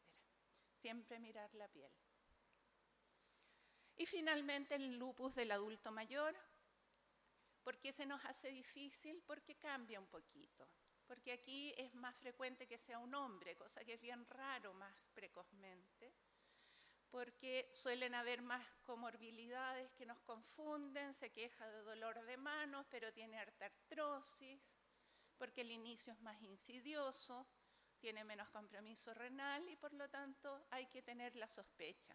Muchos de los síntomas o signos van a ser los mismos, pero en este contexto un poquito más difícil. Entonces, no quiero terminar con una pequeña cosa.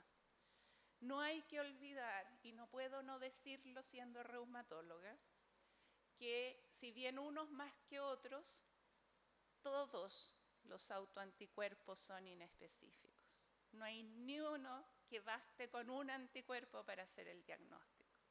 Y por lo tanto no pueden ser usados como tamizaje, como screening. Siempre tienen que ser usados con una sospecha pretest alta para confirmar o descartar un diagnóstico.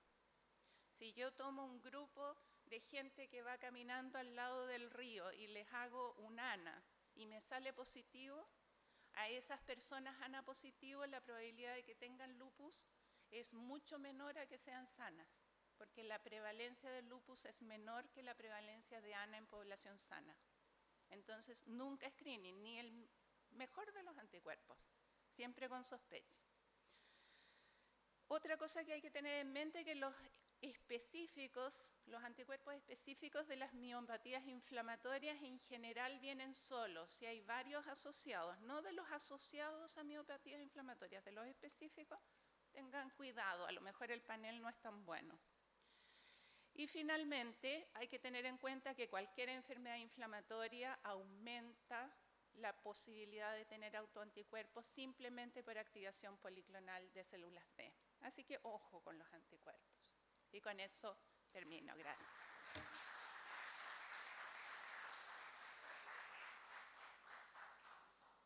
Gracias, doctora Anneliese. Nuestro último disertante, el doctor Diego Graña, especialista en medicina interna, especialista en enfermedades autoinmunes, máster en educación, coordinador de la unidad de enfermedades autoinmunes sistémicas del Hospital Pasteur, Facultad de Medicina UDLAR. Bienvenido. Buenos días para todos. Primero que nada quiero agradecer una vez más al comité organizador por la invitación. Es un verdadero placer estar acá y compartir esta mesa con ustedes. Antes de arrancar quiero destacar que compartimos la obsesión con el colega que habló en primera instancia del retiro precoz de los corticoides. No sé si cada vez que me levanto en la mañana lo primero que pienso es en si le voy a sacar corticoides a los pacientes, pero sí que cuando llego a la unidad lo tenemos bien presente. Ahora voy a tratar de conversar con ustedes y de mostrarles un poco cómo ha venido cambiando el paradigma del tratamiento de los pacientes con lupus. Esta es una curva de supervivencia hecha por la Universidad de Barcelona en el año 60, donde ustedes pueden ver cómo la sobrevida de los pacientes con lupus en ese momento era extremadamente baja, con tasas de supervivencia a los 5 años que estaban bien bajas.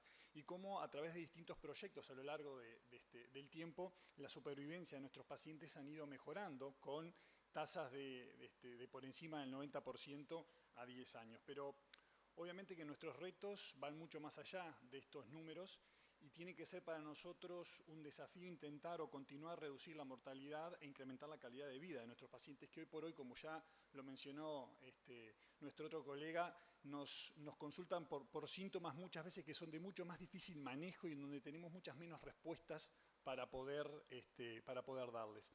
Por tanto, se intentó ya desde hace algunos años empezar a redirigir la estrategia terapéutica en los pacientes con lupus. Una aproximación fue en el 2014 el Treat to Target, que es el tratamiento por objetivos. Es decir, todos intentamos hacer una estrategia terapéutica que apunte a un resultado que podamos medir. Y eso es una estrategia extrapolada de la artritis reumatoidea y en donde nos permitió empezar a tener resultados medibles más homogéneos en la población de lupus que de por sí misma es muy heterogénea.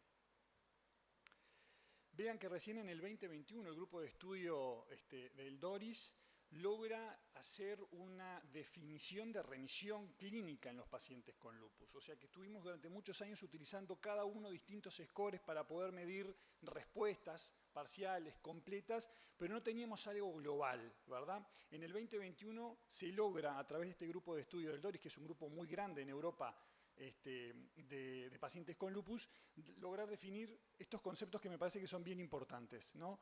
Que son, tener un SLEDAI de 0, que como ustedes saben es el nivel de actividad con el que medimos el lupus, o uno de los niveles de actividades que medimos el lupus, un Physician Global Assessment menor de 0,5, independientemente del patrón serológico que tengan los pacientes, todos ellos bajo tratamiento con antimaláricos, con la menor dosis posible de glucocorticoides, de preferencia menor a 5 miligramos de prednisona a día, y utilizando en forma estable inmunosupresores o biológicos.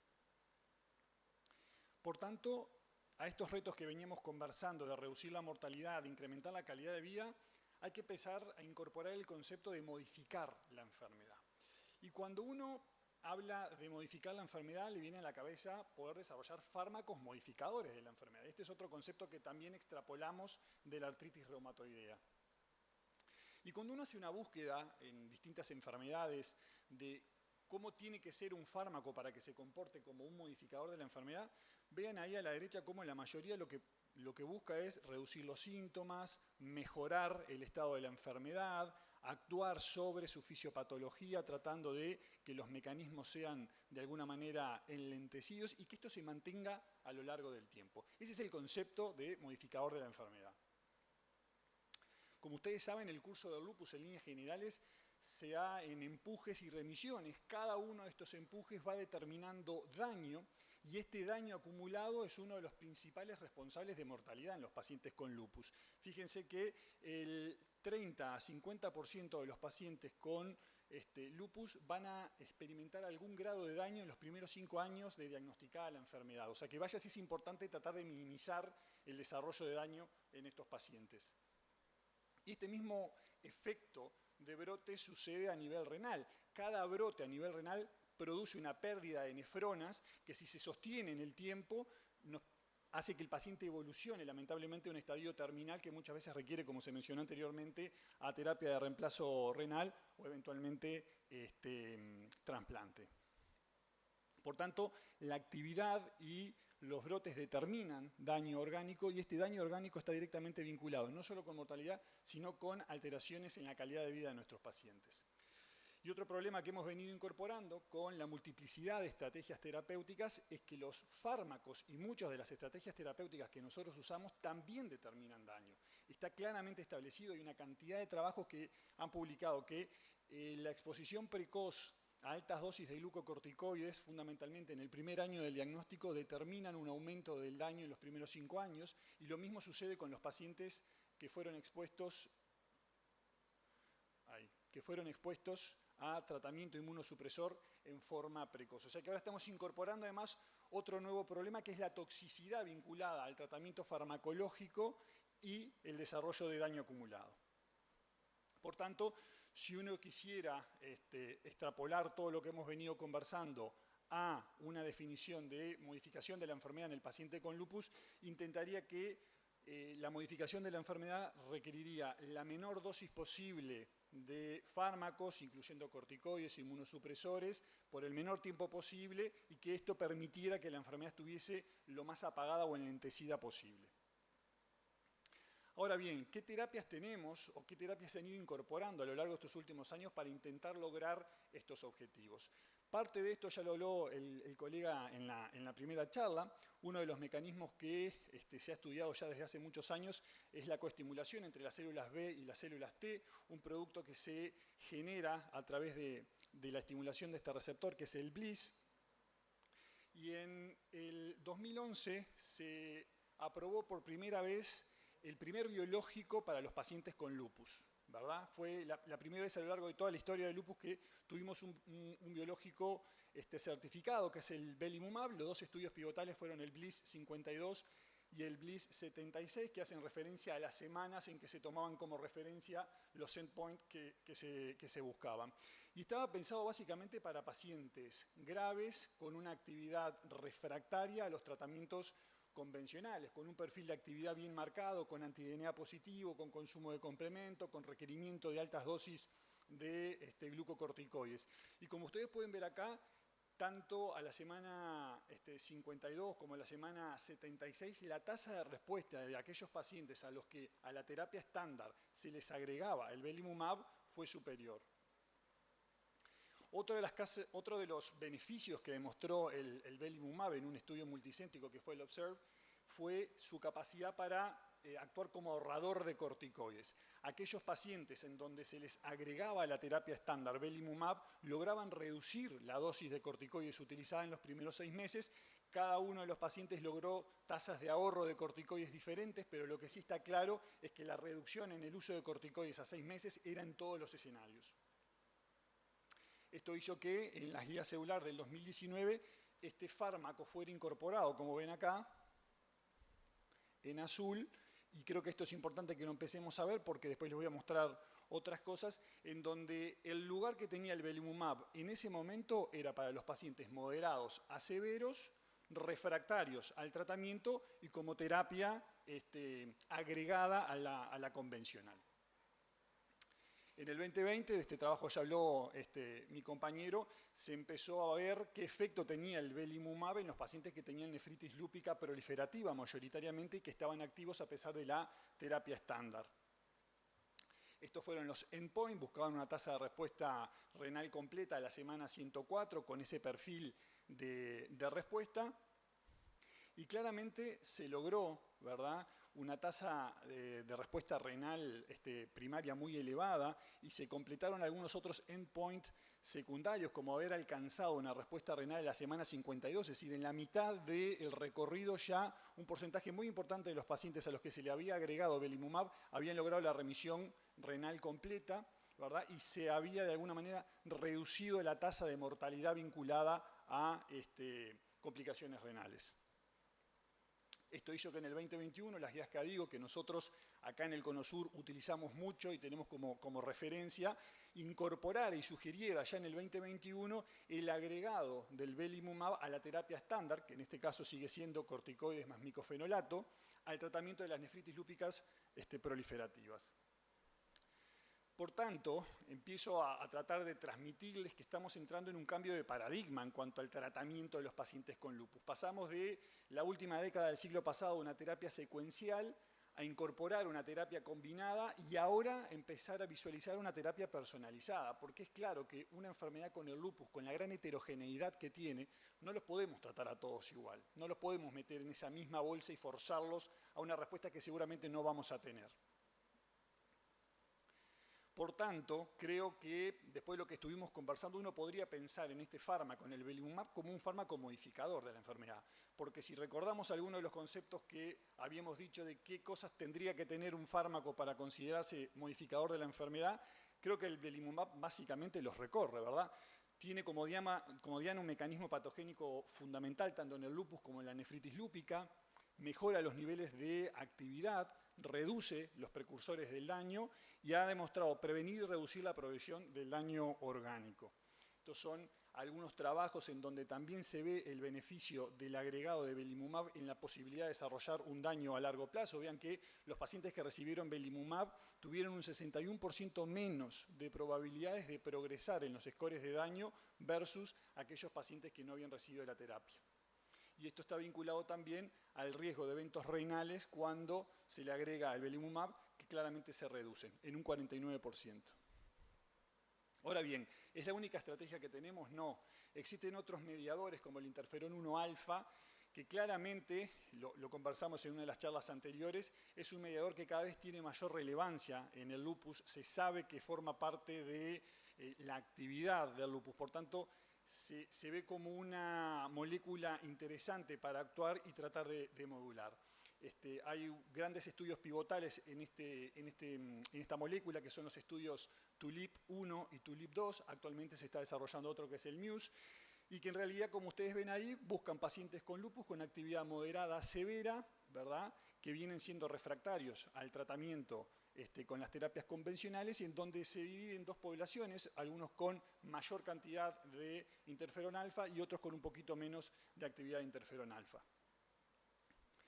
En el 2020 se publica el TULIP-2 en la New England, y como ustedes pueden ver,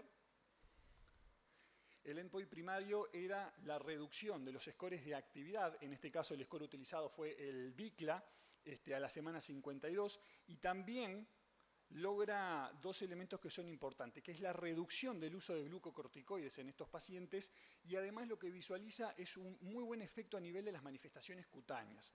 Logra una reducción mayor del 50% en los sectores de actividad del compromiso cutáneo, que se evalúa con ese score que es el CLASI. Por tanto, acá una vez más empezamos a reperfilar el uso de este fármaco en una subpoblación de los pacientes con lupus, ¿verdad? La gráfica de abajo de alguna manera muestra eso básicamente con respecto a los niveles de actividad. Existen actualmente estudios ongoing de anifrolumab en nefritis lúpica. Todavía los resultados no son categóricos ni concluyentes, pero viene habiendo una tendencia de mayor respuesta en aquellos pacientes con nefritis lúpica a los que se le agrega anifrolumab versus aquellos que no lo están recibiendo. Con respecto a los anticuerpos monoclonales y los linfocitos B, todos recordamos los trabajos pivotales que se hicieron sobre rituximab en nefritis lúpica, que no demostraron su beneficio, que fueron estudios que se criticaron mucho por cómo fueron concebidos. Creo que todos nosotros, los que hemos tratado o los que vemos pacientes con lupus, utilizamos rituximab en los pacientes con lupus que son graves, que son refractarios, que tenemos dificultades para poder manejarlos, y hemos tenido respuestas en líneas generales muy favorables. En el 2019, el estudio Novelty empieza a utilizar otro anticuerpo anti-CD20. En este caso, un anticuerpo anti-CD20 positivo de tipo 2 con un nivel de inhibición de los receptores muy superior al del rituximab. Lo utilizaron para la nefritis lúpica proliferativa. Y en este trabajo, que es el que empieza a desarrollarse, ya se ve una respuesta positiva en la tasa de respuesta renal completa, en la modificada y en la parcial. Es decir, el agregado de obinutuzumab en estos pacientes a la terapia estándar está demostrando por el momento tasas de respuesta renal mayores que si utilizamos solo la terapia convencional. Y el trabajo que mostraba el compañero, que es calentito recién de 17 de abril, ya con 2 años de paciente en esta cohorte utilizando el obinutuzumab, han demostrado parte de lo que ya se venía evidenciando, ¿no? Hay una tasa de respuesta renal completa a la semana 76 categórica, con tasas de respuesta parcial a la semana 76 también más alta que los placebo.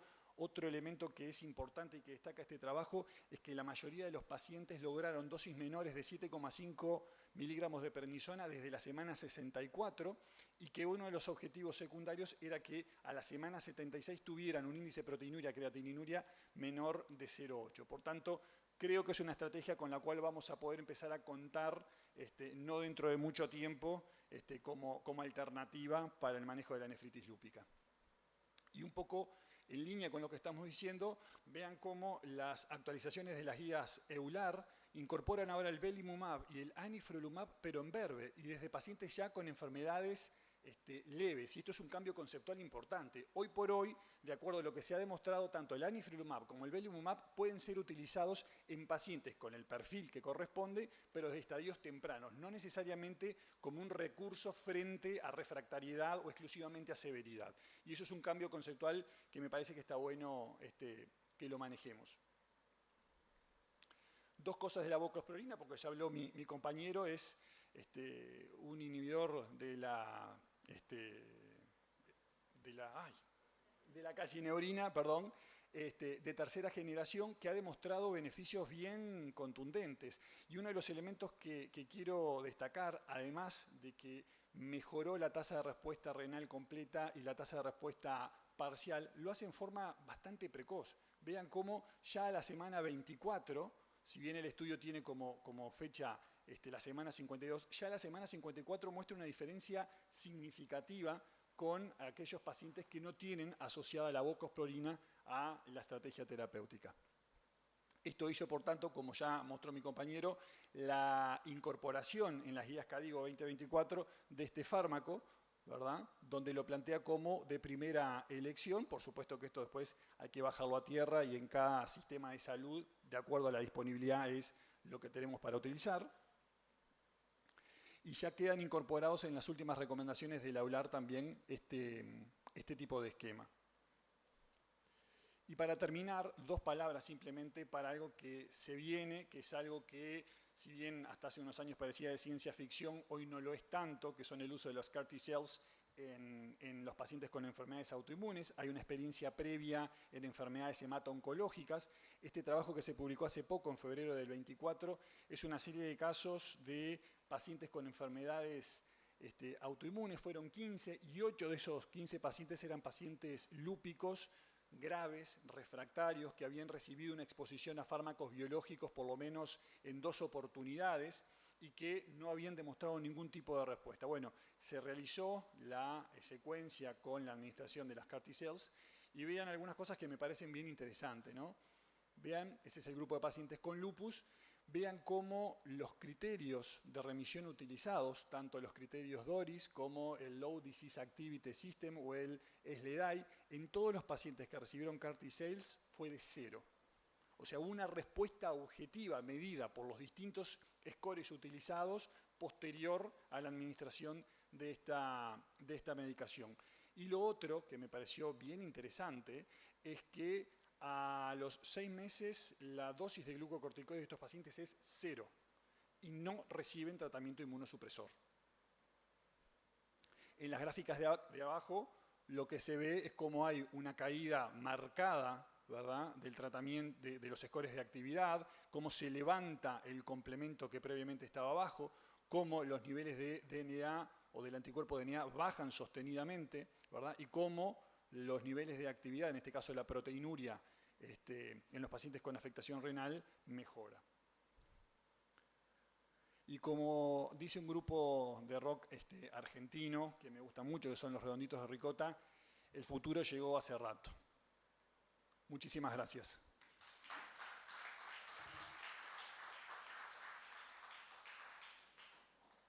Gracias, doctor Diego. Le llamamos a los expositores para pasar al frente, por favor. Sí, por favor.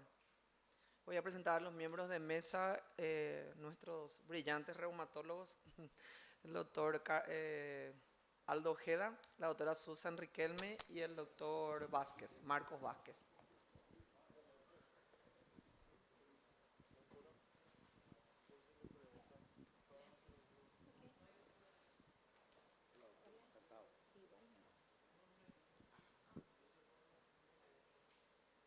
Que alguien haga alguna pregunta, por favor. Buenos días. Primero felicitar a los 4 excelentes expositores, brillantes realmente. Una consulta para el doctor Diego, el doctor Celso. Más que nada, un comentario también. Llamó mucho la atención que cuando hablamos de terapia combinada, se habla obviamente de los pulsos de corticoides, del micofenolato bien conocido y del belimumab o los inhibidores de la calcineurina, y prácticamente no se habla del rituximab, ¿verdad? Para nosotros el rituximab, desde que apareció, obviamente fue una herramienta que lo utilizamos, si bien a veces bajo la manga, como un as bajo la manga, cada vez lo vamos utilizando con más insistencia y la evidencia, si bien nunca fue convincente, siempre lo utilizamos, ¿verdad? Incluso hubieron estudios donde parecía que se iba a utilizar como primera opción el estudio Rituximab.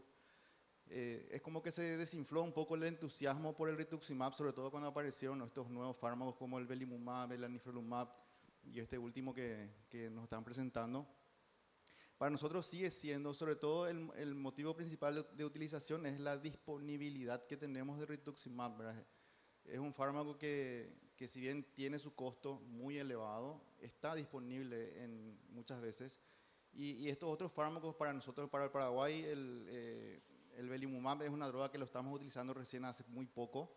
Tenemos todavía poca experiencia, tenemos ya algunos pacientes, pero nuestra experiencia es muy pobre todavía. Y con anifrolumab todavía casi nada, ¿verdad? 1 o 2 pacientes que estamos empezando a utilizar, ¿verdad? Pero rituximab lo tenemos disponible y con muy buena experiencia. ¿Cuál puede ser la explicación por qué se frenó un poco este efecto o el uso del rituximab, sabiendo que, por lo menos en la medicina basada en la experiencia, que no es lo mismo, pareciera que es efectiva? Yo creo que lo que estás preguntando es súper pertinente. Yo creo que el rituximab tiene un lugar garantizado en el tratamiento, porque más allá de que los estudios pivotales no demostraron el beneficio del rituximab en la nefritis lúpica, creo que hubo muchos detalles importantes en la confección de los estudios y qué tipo de pacientes fueron los seleccionados para ese tratamiento. Pero está lleno de trabajos de vida real, ¿no?, en donde el beneficio del rituximab está claramente demostrado. Y de hecho está tan claramente demostrado que está contemplado en las guías. Las guías EULAR 2023, que fueron las últimas updates, los contemplan en las enfermedades severas. Y yo creo que acá, más allá de todo lo que uno muestra, lo que tenemos que tener claro es accesibilidad, disponibilidad y experiencia, ¿no?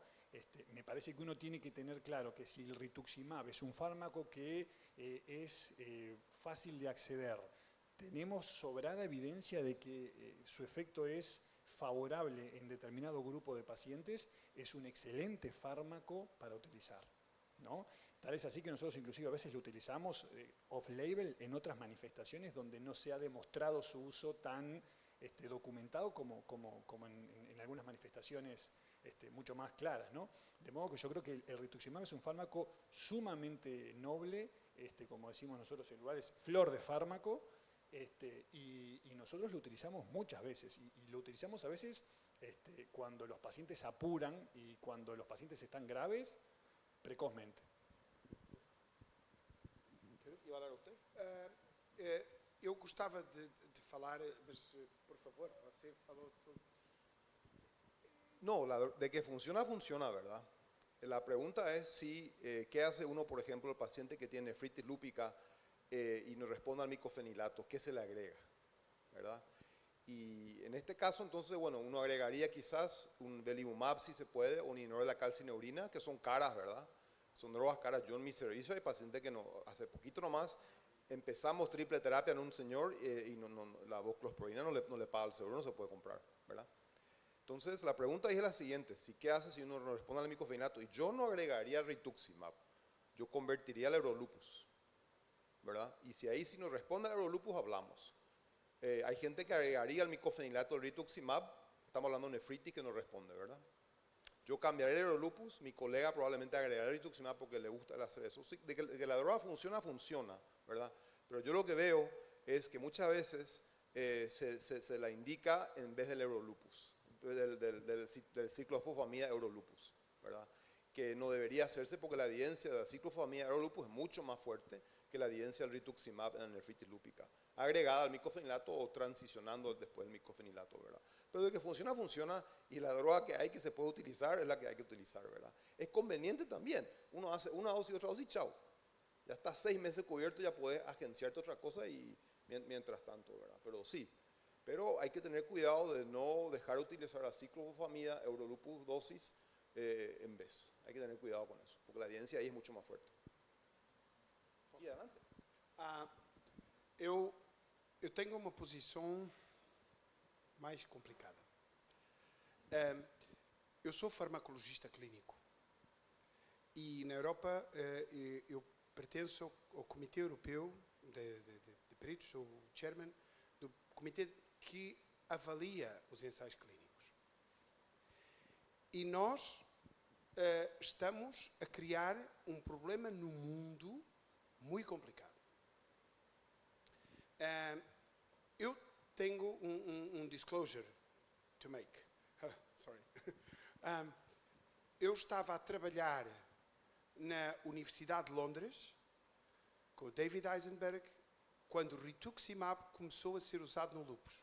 Portanto, eu vi o rituximab nascer para o lúpus. Já era usado no linfoma e na artrite reumatoide. Este é um disclosure. Mas eu tenho que dizer várias coisas. Primeiro, não confundir a eficácia de um medicamento com a aprovação do medicamento. São coisas diferentes. E, infelizmente, mudamos o paradigma no mundo. Há razões políticas, comerciais, económicas, há muitas razões. Mas começou-se a fazer uma coisa que não é cientificamente correta, que é definir um ensaio de fase 3 para definir uma terapêutica de uma doença. Lamento, não é correto. Se vocês perguntarem ao Cochrane para que é que foram definidos os ensaios de fase 3, o ensaio de fase 3 não é para avaliar o tratamento de uma doença, é para avaliar a eficácia de uma molécula. Por isso se controla com placebo para um marcador. Portanto, uma coisa é aprovar o medicamento. Outra coisa é pode ou não ser utilizado. E deviam ser duas coisas diferentes. Eu dou um exemplo. Nos estudos do rituximab que falharam, a dose do grupo placebo de corticoides era 5 vezes superior aos estudos do Bliss 52 e 75. E a dose do imunossupressor era 2 vezes superior. Porquê é que os ensaios do rituximab falharam? Excesso de confiança. Eu sei, eu falei com os investigadores. Eles estavam tão convencidos que aquilo resultava que permitiram com a FDA que o grupo placebo tivesse níveis altíssimos. Deixem-me fazer-vos outra pergunta. Belimumab no rim, não discuto, é eficaz. Atenção, não discuto. Pero a diferença de percentagem dos respondedores é de 11%, mais ou menos. Alguém viu o que é que isso significa em vantagem clínica? Não está no estudo. Está nos anexos. Muito escondido. Sabem quanto é? 5 mililitros de clearance de creatinina. Você espirrou? 5 mililitros. O desenho de um estudo com a homogeneidade da população pode fazer com que haja uma significância, mas o impacto clínico pode ser muito pouco. Lamento, eu concordo com o que disse, concordo. Que não haja dúvidas.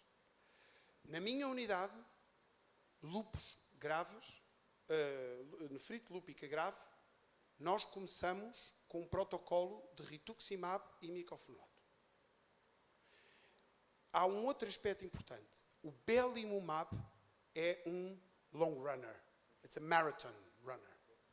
Demora muito a ter efeito. Para nós, tempo demais numa nefrite lúpica. O rituximab também demora, mas menos, muito menos.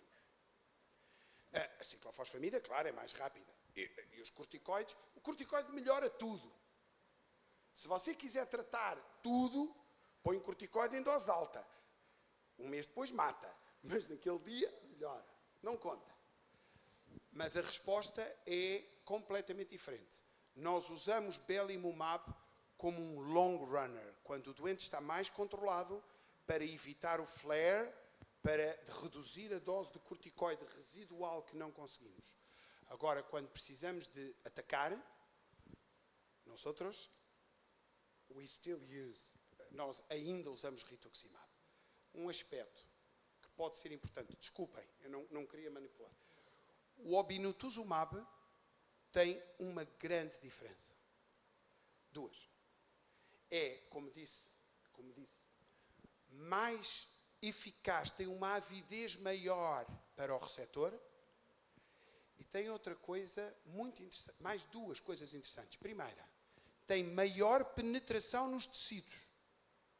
E nós temos células B que não estão no sangue. E o rituximab não chega a essas. Segundo, muito importante, não precisa de complemento. Nós estamos a ver no nosso coorte de lúpus que doentes com complementos muito baixos, que são aqueles mais graves, paradoxalmente, respondem menos ao rituximab, porque o rituximab precisa de complemento.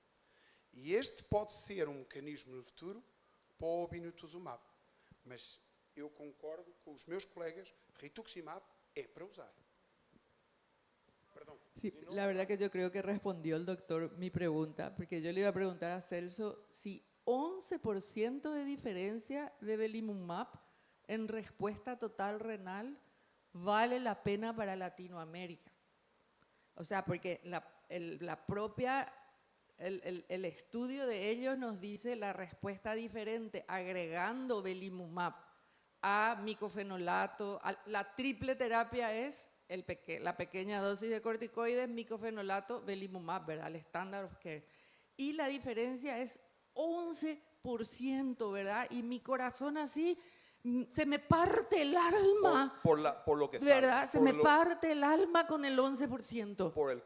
Por lo caro que es. Claro, y Claro. por decir, con ese 11% de diferencia y el Vale la dinero pena. que tenemos, Claro. ¿qué podemos hacer en Latinoamérica, No, verdad? esa decisión a nivel, vamos a decir, nacional, ¿verdad? Si tenés que tratar 9 personas para que uno te mejore, ¿verdad? Correcto. Ahora, la visión que nosotros tenemos en Estados Unidos es un poquito distinta, ¿verdad? Una vez que una droga está probada, la podemos utilizar. Y antes de que esté aprobada, no la podemos utilizar porque es demasiado cara, no se consigue de ninguna otra manera, ¿verdad? Entonces, ahí viene la diferencia entre el Colegio Americano de Reumatología y el KDIGO, que tiene una visión más global, donde ellos no quiero decir permiten, recomiendan 4 distintas opciones, mientras que el colegio americano dice, bueno, agreguemos nomás ya, porque una vez que se aprueba es mucho más fácil y se receta mucho más. Ahora, ¿vale la pena? Y mira, no sé, ¿verdad? Yo si hoy tengo un paciente que tiene nefritis lúpica, yo le empezaría belimumab si el seguro le paga, ¿verdad? Porque es una droga noble y que un poquito le va a mejorar, pero en ese caso, si el seguro la aprueba, yo no tengo ese problema de costo, ni tengo tampoco yo que hacer decisión a nivel nacional. Ahora, habría que ver si en Europa, por ejemplo, donde se consideran estas cosas, ¿verdad? Los costos nacionales. O sea, hay plata, pero también se consideran los costos. En los Estados Unidos hay plata, pero no se consideran los costos, ¿verdad? Si en el Reino Unido, por ejemplo, van a aprobar el belimumab para todo el mundo, ¿verdad? Eso sería interesante ver si ellos deciden que vale el costo de la droga. Pero es cierto, yo concuerdo contigo, ¿verdad? Si me permiten, yo creo que en nuestros países, por supuesto que tenemos no solo una responsabilidad con respecto al bolsillo del paciente, sino al bolsillo del país, porque implica la accesibilidad de todos. Siempre es tranquilizador saber que una droga es eficaz y qué tan eficaz y en qué perfil de eficacia. Creo que hasta el momento no cabe duda, y lo siento por aquellos que se despiertan pensando en bajar corticoides, que cuando el paciente llega y se le cayó la BFG y tiene nefritis y está con 4 gramos de proteinuria al día, esa primera aproximación, especialmente si tenemos una rápidamente progresiva, va con corticoides. Y va o con micofenolato o con ciclofosfamida, y si es que es del terror, en mi caso, va con ciclofosfamida a aquellas antiguas dosis. ¿Sí? El problema, y hasta ahí llegamos. Ahora, tenemos, y es un buen problema que tenemos más alternativas, porque antes no las teníamos. Tenemos los inhibidores de calcineurina, nosotros no tenemos voclosporina en Chile, pero tenemos tacrolimus y los estamos usando desde aquellos trabajos de los chinos, ¿no? Y por lo tanto los podemos asociar, pero también son caros. No caros como los biológicos, pero caros. Tenemos los ISGLT2, que también son caros y que también han probado a largo plazo ayudar, además de las cosas habituales de antiproteinúrico. Entonces, el belimumab para nosotros es en el paciente en el cual estamos haciendo todo lo que creemos que podemos hacer y no hay caso que le bajemos la prednisona de 15 miligramos, de 10 miligramos, que ahora sí empezamos a sufrir en lo crónico. O que la proteinura se quedó alta y que por lo tanto sé que la probabilidad de que vaya siguiendo perdiendo función renal y que finalmente pierda órgano va a ser más alta. Y ahí sí, en el fondo es una falla de tratamiento, no a la inducción inicial. Porque si al paciente le fue bien, quedó sin proteinuria, no tiene ni un glóbulo rojo en el sedimento, tal vez, si es que puede pagarlo, si es que me dice, yo lo ofrezco. Pero si es que no es así, no insisto en el belimumab. Y estoy de acuerdo con esto del low runner, que en el fondo, en el paciente en que en realidad se nos quedó corto, que no podemos mantener corticoides a dosis altas, que ya los inmunosupresores a lo mejor nos están dando eventos adversos, hace una infección tras otra. Entonces el belimumab me sirve, es seguro, anda bien y mejora el pronóstico a largo plazo. Esa sería como mi forma de verlo. Un comentario, una pregunta, que voy a intentar hacerlo en español. Entonces, que pienso que en Europa el problema del belimumab no es solamente una cuestión de dinero.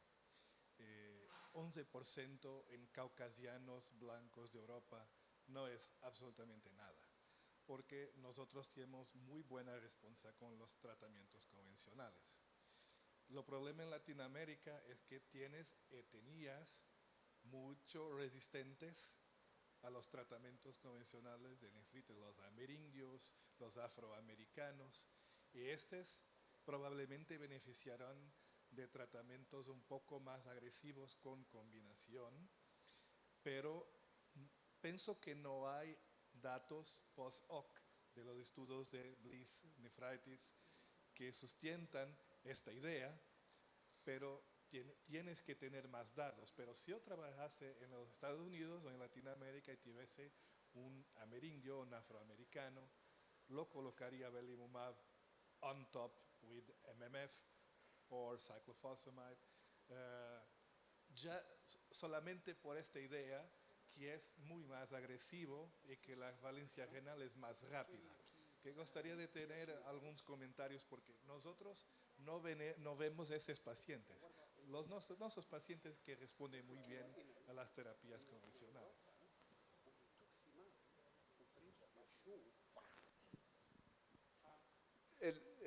Quería remarcar nomás la importancia de la genética racial, digámosle, en la nefritis lúpica, es lo más importante.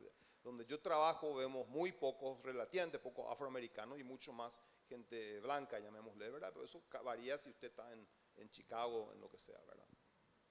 Eso es importante. En la nefritis lúpica claramente hay diferencias. No, lo que tú dijiste es tal cual. Hay un grupo de estudio latinoamericano que es el grupo GLADEL, ¿no? Que ha hecho un trabajo longitudinal muy grande y muy bueno, donde marca las características epidemiológicas, ¿no? Y étnicas y la respuesta que tiene frente a las distintas estrategias, porque es tal cual lo que tú decís. Nosotros adoptamos guías europeas que no son aplicables 100% a nuestra población o extrapolamos guías americanas que tampoco son 100% extrapolables a nuestra población. Y está demostrado que hay algunas alteraciones genéticas que permiten que haya mayor respuesta de repente a ciclofosfamida o mayor respuesta a micofenolato. Entonces yo creo que una vez más, y vuelvo a lo mismo de la pregunta inicial, uno tiene que conocer el arsenal. Y después ese arsenal hay que bajarlo a tierra a el perfil de cada paciente, a la disponibilidad que tenga cada sistema de salud.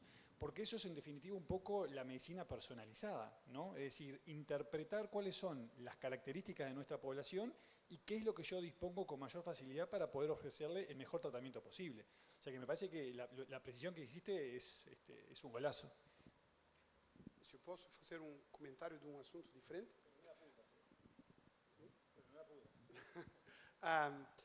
Eu ia mudar o fármaco e falar só um bocadinho do anifrolumab. Porque anifrolumab prometeu muitas coisas. No desenho do ensaio clínico, do TULIP, bom, é esquisito. O TULIP 2 fez uma coisa que nem sequer é permitido, que é, a meio do ensaio, cambiar o critério de avaliação. Isto é de loucos. Pero foi aprovado. Agora, o anifrolumab no lúpus em geral, nós sabemos agora que o lúpus não é uma doença, é um síndrome, com muitas doenças, interferonopatias, outras imunodeficiências, deficiências da apoptose, são diferentes. E há, com certeza, grupos para os quais o anifrolumab é perfeito. Mas, clinicamente, há uma coisa que me impressionou muito, a pele.